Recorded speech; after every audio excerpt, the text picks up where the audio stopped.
Sælt verið fólkið og velkomin með mér til Vopnafjarðar. Fyrir hreina tilviljun rakst ég hérna inn á vinnustað. Já, ég veit eiginlega ekki hvað hægt að gera hérna eða hvað gert hérna, því að mér sýnist í fljótu bragði að hérna getur maður látið gera nánast hvað sem manni dettur í hug. Þetta rétt hjá mér? Gerið þið nánast allt? Segjum aldrei nei.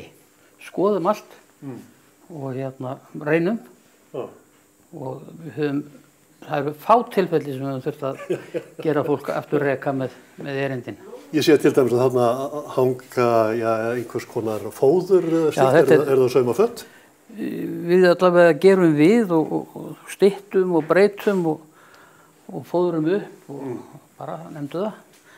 Og blessu kreppan sáum til þess að sá liður alltaf fata viðgerðir og slíkt, það er stór jógst. Ef við göngum hérna aðeins verkstæði, hér eru til dæmis hnakkar. Hver hnakkurinn við annan eru það að gera við reyti?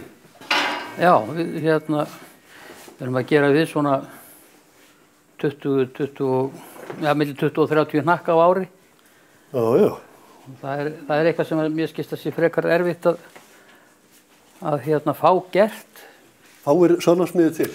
Já, og ekki hrifnir af því að standa í viðgerð. Þeir vilja heldur bara selja nýtt og hafa þetta hugulegt. Og þetta vinnustæðurinn heitir? Jónsver. Jónsver. SES, sem er sjálfseignarstofnun. Sjálfseignarstofnun. Já. Þetta er ekki skilgreint sem verndaður vinnustæður, heldur er þetta skilgreint sem vinnustæður fyrir fólk með skerta starfsgetu.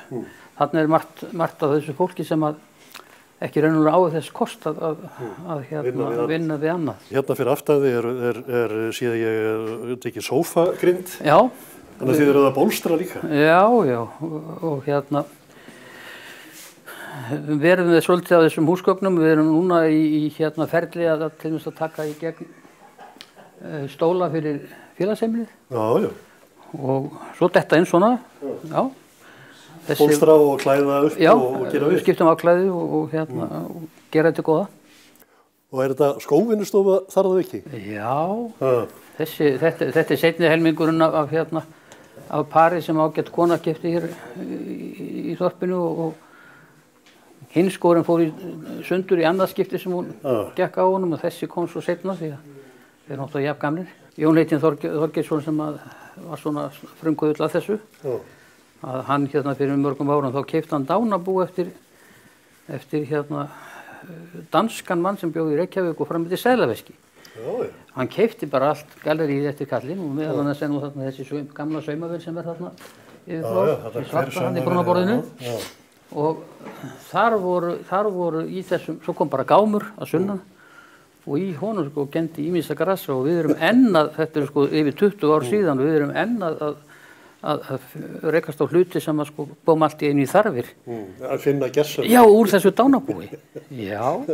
Hérna erum við komnir inn í lítið skot og hérna verða, hvað er þetta sem er að framleiða hér? Þetta er nefnilega það er svoleiðis að þegar annar fóturinn á munum er styttri en hinn, þá er hinn lengri. Já, það kemur fyrir. Já, og þá fá menn svona innlegg til þess að setja í skóðum sinn. Og þetta er framleitt í svona ýmsum þyktum og þetta vinnum við hérna. Já, það er spurn eftir þessu. Já, ég heldur betur. Nei, þessu litla skotið verður til talsverð verðmæti. Gríðarlega verðmæti og við erum komin með þetta alveg til okkar þannig að við fáum bara plötur. Svona hér er fermetis plötur sem við byrjum að móta hælana úr og svo eru þeir slípaðir hér. Og hér eru stólar, hér eru stólbögg sem þú átt greinilega eftir að klæða á. Það verða endur nýja stólana fyrir þá allt félagsheimilið. Já, það er nú reiknað með því að það verður endurinn á, já. Við erum að taka svona 20 stóla í einu út úr þessu færðu stóla sem eru bara eins og nýr. Jæja, góðan daginn hér. Góðan daginn. Hvað ert þú að sauma? Ég er að sauma áklæði yfir sófa sem við erum að gera upp. Og það er það. Hér er saumavél við saumavél. Já, saumiði bara allt það sem mönnum dettur í huga býði ykkur að sauma? Við reynum það, mér svo. Það er aldrei sagt nei?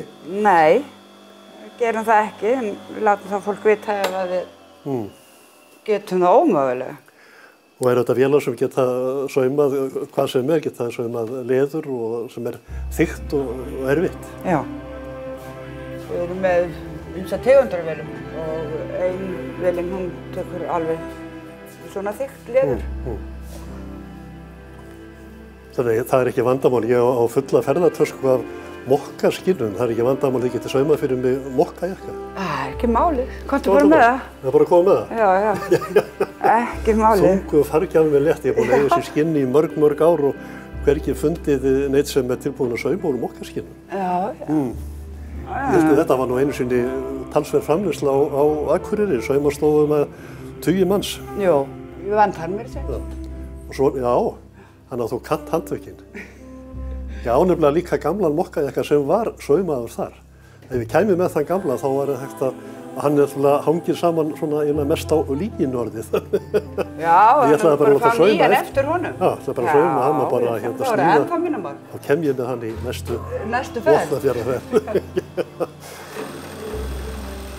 Og hefur svolítið gaman að þessu? Ég er alveg afskaplega gaman að þessu. Það ekki svolítið svona undirstaða í vinnunni að hafa gaman? Mér finnst það aðalatriðið bara. Mér finnst það aðalatriðið. Alltaf þá að þetta þá ekki verksmiðju vinna, þú ert alltaf að fást við eitthvað nýtt. Alltaf eitthvað nýtt. Þetta bara held ég skemmtilegasta vinna sem ég hef náttúrulega verið í. Já, gott að heyra það.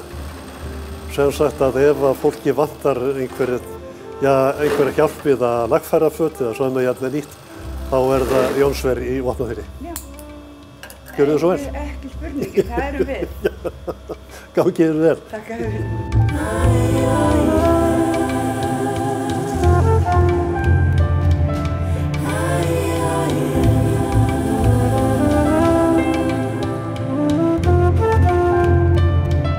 Hérna nú einhver sérkennilegur hlutur. Hvað þetta? Þetta nefnilega það vita eða þekkja allir landsmenn megin framleiðsluvörun okkar sem sem sagt vindpokar. Þetta er á öllum flugvöllum á Íslandi. Þetta eru flugpokar? Já, þeir segja það hjá Isavia og þessi sem að nota þetta séu sterkustu flugpokar í heimi. Það nokkur gróði því að framleiða svona sterkapoka? Já. Sko, við náttúrulega bara eignumst gott nafn og menn verða ekki leiðir á því Trygga viðskiptavini. Menn verða ekki leiðir á því að skipta við okkur. Nei, þessi saumaskapur kannski svolítið svona kjölfesta, svona trygg verkefni. Já, þetta er bara, við framleiðum þetta og það er ekki aðrið í því. Já. Og við seljum Isavia það sem að þeir nota og síðast náðum við að komast inn á Keflavík líka. Alþjóðaflugvöllinn. Þeir eru svo aftur með sérstaka poka sem eru hér 4 metrar á lengd og sjást álíka háur og hér getur staðið uppréttur í opinu á þeim. Þarna aftan við þig ýmiss konar reiðtý, skotbelti, nakktöskur og sitt hvað fleira. Þið eru að sauma líka nýtt. Já. Þannig að þið kvíðið ekki verkefnaleysi. Nei, þetta er alltaf spurningin þetta er svolítið spurningin að vita af okkur, koma okkur á framfæri. Það hafa kannski ekki nógu dugleg við það. Við segjum að Jónsver til staðar.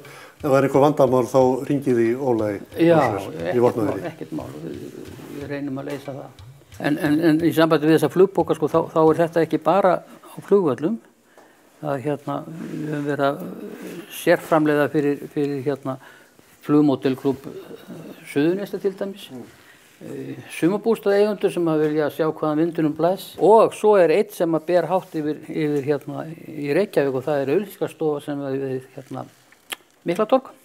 Þessir eru með 3 röndum, sáum með 5 röndum. Við ættum kannski að fá okkur til að sauma svona vindpoka með merkinu fyrir N4 og glettur. Já. Þó þannig væri. Láta blakta á Akureyri, það vísar alltaf logn á Akureyri, þannig að það... Ég minnir það þetta voru uppalins ég man ekki eftir því að það væri bara nema sólskinn og blíða Rétt, þú er stálum inn í. Já, ég held það nú.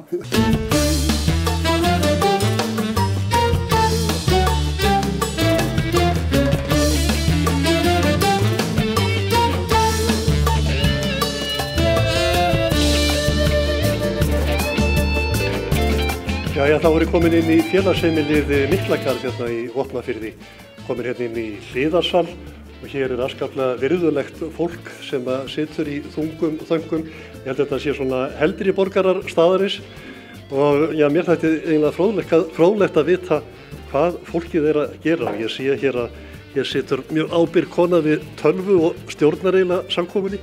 Hvað er að gerast? Vi hér saman í svona myndagrúsk og med myndasöfn som folk búin að skilja inn. Så vi að reyna að nafngreinda myndina og það gengur bara mjög vel. Komið þið hér saman oft í viku? Við komum saman einu sinni í viku. Við oftast niður í Kaupvangi en þegar að mála núna gera hann upp, svo þess vegna við hér í Miklagarði í dag. Er þetta svona verkefni sem heldri borgarar hafa tekið að sér? Já, nú ég frekar nýkomin inn í þetta en þetta er verkefni sem búin að keyra í nokkra ár. Hvað lengi þetta búin að keyra? Í 5 ár þetta að keyra og nafngreinda bara mjög marga myndir frá svæði hérna. Ég held það í kringum að nálgast 11.000 myndar í safni núna. Það er náttúrulega ekkert gaman að eiga myndasafn ef að fólk og komandi kynslóðir get ekki séð hverjir eru á myndinu og hvaða hús eru og hvað að vera. Nei, þetta rosalega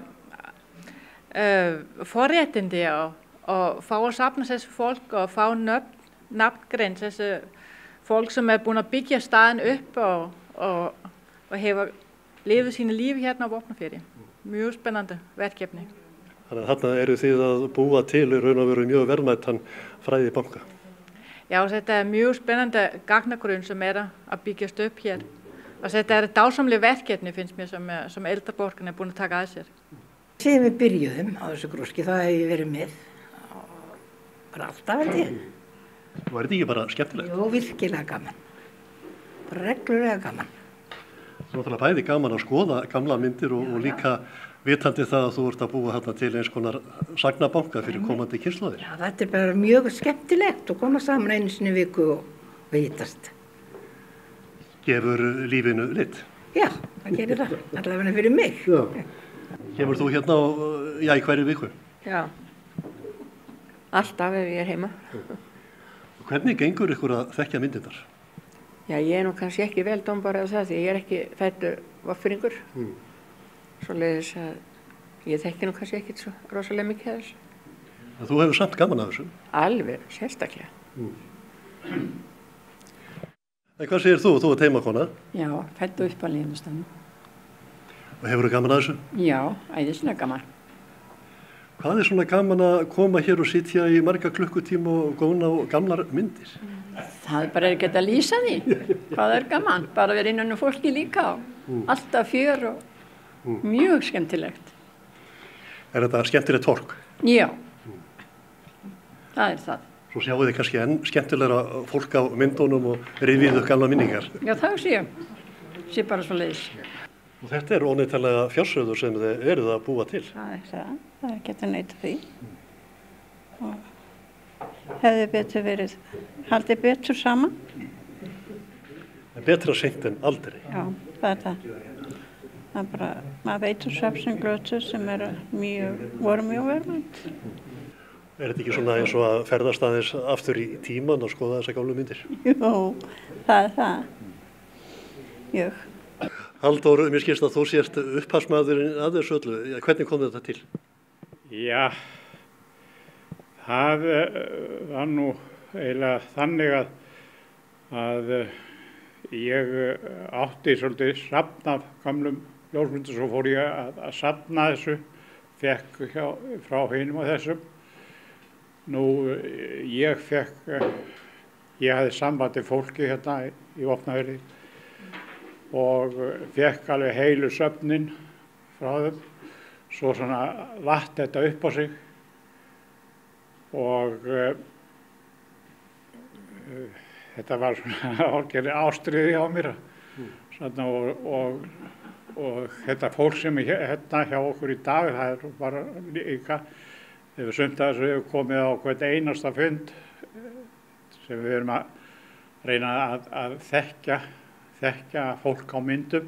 Þetta náttúrulega, það var heilmikið af myndum sem að ekki voru nafnsettar, en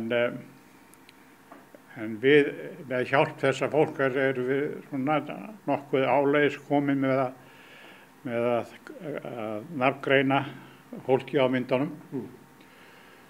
Og þetta safn, það telur núna 11.000 myndir. Það ekkert annað. Og þetta svona, óformlegur eða kannski formlegur félagskapur heldri borgar eins og sagði þetta áðan sem stendur að þessu? Nei, þetta mjög óformlegur félagskapur. En þetta við sem eru hérna inn í dag, við sumt á okkur hefur komið á hvern einasta fund síðan þetta byrjaði og við hefum óskaplega gaman að þessu. Þetta ekki bara verðugt verkefni fyrir heldri borgara vísvegar landið að fara í gegnum myndasöfn hver á sínum stað og nafngreina húsin og jafnvel segja frá þeim atburðum sem verið var að mynda? Jú, ég tek alveg undir það og sko þetta svona söfn, þau eru alveg ómetanlega heimild. Það gerir safnið náttúrulega ennþá verðmætara ef hægt að nafngreina alla sem á myndunum sjást. Já, alveg rétt, þetta alveg rétt. Og það nú það sem við, þessi hópur erum að reyna og gengur vel. Gott að heyra það og ég segi bara gangi ykkur vel áfram og letum mig vita þegar eruð búin. Þakka fyrir því, ég hef sambandið þig.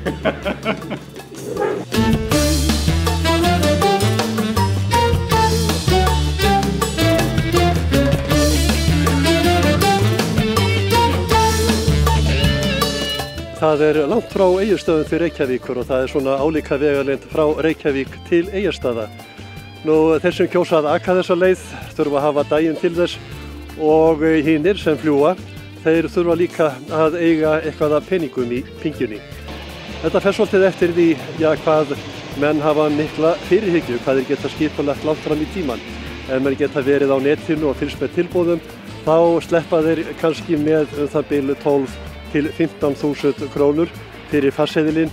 En ef enginn fyrirhyggjan og ef þetta kemur upp skyndilega, ef maður ætlar að ákveða það í kvöld að fljúga á morgun, þá getur þetta kostað alltaf því 100.000 krónur, til dæmis fyrir vísitölu fjölskylduna að bregða sér til Reykjavíkur.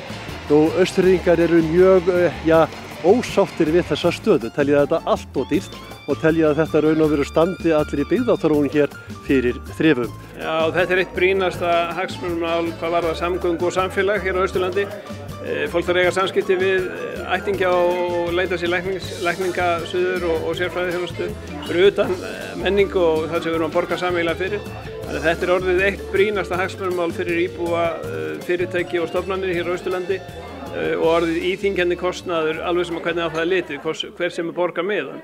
En þetta er óásættanlegt að þetta sé orðið tugir þúsunda að fara hér innan við klukkutímaflug til höfuðborgarinnar af því við þurfum að sækja svo margt þangað í opinberri þjónustu. Hvað er óásættanlegt? Já, við myndum segja kannski helmingurinn af því sem nú er. Ef að full borgandi án afsláttar eru 47.000 til fram og tilbaka, að þá væri þetta einhvers staðar í kringum 20.000 sem væri ásættanlegt. Og þá er miðið aðrar staðreyndir, hvað kostar að keyra, fjarlægð, annað slíkt. Það er ekki íþyngjandi. Menn horfa mjög í það hvort að menn bregða sér til Reykjavíkur lengri eða styttri ferðir og ekki nema bara bráðnauðsynlegt sé. Það er bara svoleiðis. Og hefur veruleg áhrif á náttúrulega möguleika til eðlilegra byggðaþróunar og nýting á þeim miklu möguleikum sem eru hér í fjórðungnum til uppbyggingu atvinnulífs og fyrir þjóðarbúið. Er þetta kannski eitt brýnasta byggðahagsmunamáli sem Austfirðingar berjast fyrir í dag? Ég myndi halda það að fyrir á heildina litið þá ekkert brýnna fyrir allan almenning hérna eystra en að fá þetta leiðrétt. En ég held að þetta sé ekki bara fyrir okkur, þetta líka fyrir íbúa annarra landshluta og höfuðborgara en að þeir horfa í það að bregða sér út á land og njóta okkar stórfenglegu náttúru til afþreyingar, ýmsum toga. Það sem við borgum beint á ári svona bara fyrir okkar starfsmenn sem þarf að fara suður eða verktaka sem við borgum beint fyrir, það svona í það bil 50 milljónar á árið. En það nú bara brot af raunveruleika kostnaðar, af því að þetta snýst miklu meira starfsmannavelta, það sem miklu stærri kostnað fyrir okkur. Að því að fyrir sumur, mann finnst það kannski ótrúlegt þegar mann horfa á náttúrun hér, en fyrir sumur það erfitt að búa langt í burtu frá stór fjölskylduna og það svo mikið kostnað sem fylgja það ef mann þarf að fara í læknisskoðun eða eitthvað alvarlegt. Það fylgja svo miklu auka kostnað þegar mann íbúa út á landið. Eru kannski dæmi þess að þið séu að missa starfsmenn suður aftur vegna þess að stór fjölskyldan treysti sér ekki til að halda sambandi við þá eftir fluttur austur? Þetta akkurat málið hjá okkur. Og ef mann bara sem hjón að fara suður, það hátti 100.000 krónur til að fara fram og tilbaka og það uppáhalda eftir og ef þú að fara í hörpuna eða gera eitthvað skemmtilegt, það kemur allt þess fyrir utan. Sagði viðmælandi við mig áðan að þetta fargjald þyrfti að lækka það bil helming, tekur undir það? Ég sagði helmingin að því að þetta ekki bara spurning að fara í einhverju lúxusferð suður, það ekki þar sem við að tala um. Við að tala um bara almenna samgöngu þar sem man þarf sérfræðinga að halda eða þurfa að fara til læknis og það bara ekki í boði að borga 30, 40, 50.000 til að koma fram og tilbaka. Já, þetta í rauninni eitthvað sem að stjórnvöld og pólitík þarf í rauninni að ákveða. Hvernig vilja menn haga svona landsbyggðarstefnunni og hvernig á að vera samspil höfuðborgar og landsbyggðar. Því að við höfum í rauninni í okkar rekstri kannski takmark á svigrúm til að lækka fargjöldin, en það þá frekar kannski stjórnvald að koma að því og velta fyrir sér hvernig samfélag viljum við hafa og hvernig á eiga samgöngumál í landinu að vera og hvað ásættanlegt og hvað ekki ásættanlegt. Þú sérst að meina að þetta sé ekki gerlegt öðruvísi en að tilkomi einhver innspýting frá ríkinu?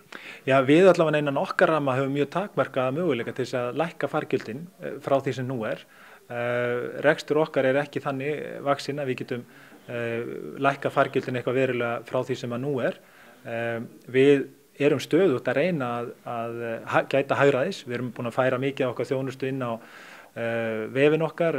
Við erum að reyna að gæta hagræðis í eldsneytisnotkun og víða erum við að reyna að hagræða í rekstrinum hjá okkur. Það auðvitað einhver takmörk fyrir því. Þannig að ef að menn að tala verulega lækkanir, þá dugar ekki eingöngu að stjórnvöld taki þessar sértæku opinberu álögur sem hafa hækkað mikið á undanförnum árum. Heldur verður að koma einhver almenn breyting á því viðhorfi sem til þessa samgangna heldur en frá því sem í dag. Við sjáum það til dæmis að það mjög mikið greitt með og sveitafjölugin og fleiri að greiða með strætósamgöngum milli landshluta. Þannig að þar var hægt að lækka gjaldið verulega. Þess ekki til að dreifa í flugsamgöngum þó að það séu sannanlega almenningssamgöngur eins og strætósamgöngur á milli landshluta. Þannig að ef að menn vilja horfa á einhverja verulega breytingu þarna á og lækka fargjöldin, þá þurfa stjórnvöld að koma þar að fluginu, alveg svo þau gera það strætósamgöngur lands. Við heyrum það sem heimamenn að segja, sem eru áhyggjur á því að þetta við áhrif á tækifæri fólksins sem hér býr og tækifæri svæðisins og tækifæri fyrirtækja og ég deili þeim áhyggjum. Þannig að við höfum verið í talsverðri vinnu að undirlagi Austurbrúar þar sem þeir hafa hvatt okkur til að skoða hvernig hluti tengjast innanlandsfluginu og við höfum farið í gegnum það og teljum að í þeirri skoðun gætu leynst ákveðin sóknarfæri sem við viljum fara betur yfir með aðilum á hverju svæði fyrir sig. Þess vegna erum við að hefja þessa vinnu, búa til starfshóp í innanríkisráðuneytinu sem fer yfir þessi mál með aðilum og þeim sem að reka flugið hér og svo framvegis og ég vona innilega að við finnum einhverja þá lausn, þó ég get ekki lofað því að þetta verði farsælla og við þurfum ekki að þarna hlusta á sömu raddir og eru hér uppi núna. Hefur trú á því að ykkur takist að lækka gjöldin þannig að fólk verði ásótt við? Ég hef náttúrulega mjög mikla trú á lágum sköttum. Það á ekki að koma neinum óvart. Þannig ég held að við, hið opinbera, eigi að fara yfir það hvort að þetta sé endilega farsælasta leiðin. Það getur nefnilega vel verið að há skattheimta komi niður á ákveðinni framlegð og hagvexti annar staðar. Þannig að við eigum að rýna það, við eigum að taka mið af þessum skoðunum fólksins sem hér býr, það þekkir gleggst til og fara yfir það og það er ekki bara á þessu svæði, það er víðar á landinu, þar sem menn telja að há gjöld í flugi séu farin að hamla ákveðinni uppbyggingu, það á að taka alvarlega og þess vegna höfum við undirbúið okkur vel og viljum tryggja það að nú reynum við að setjast niður og átta okkur á því hvort hið opinbera getur gert eitthvað og ég hef alltaf þá trú að þarna og ég er þeirra skoðunar að skattar á innanlandsflugið hafa verið of háir þannig að ég hlýt að trúa því líka að við getum gert betur.